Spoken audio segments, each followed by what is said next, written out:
ધોરણ 1 થી 3 પૂર્વ જ્ઞાન આધારિત એબીસીડી.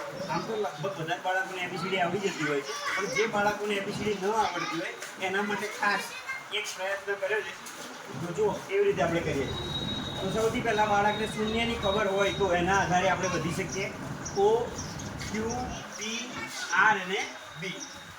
ત્યારબાદ ચોકડીથી તો એ પરિચિત હોય જ છે, અને એના આધારે આપણે X શીખવી શકીએ છીએ. ત્યારબાદ ડમરૂનો ડ એટલે આપણે S શીખવી શકીએ. ત્યારબાદ તમે જોઈ શકો સ્ટેન્ડિંગ લાઇન, જે આપણી બધી લાઈન શીખાઈએ છીએ, આડી, ઊભી, ત્રાસી, એ લાઈનોના આધારે, બરાબર, એના આધારે આપણે શું શીખવી શકીએ?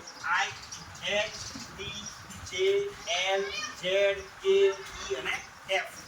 ત્યારબાદ અહીંયા 4 અક્ષર આપણે થોડા ઊંધા છે, મતલબ કે જે આડાઅવળી કરતા સીધા થઈ જશે. C, G, U અને D. તમે આને પણ આ રીતે શીખવાડી શકો, C, G, U અને D. ત્યારબાદ V ને આપણે પૂર્વ જ્ઞાન આધારે લઈ તો V બે વખત V લખીશું એટલે W.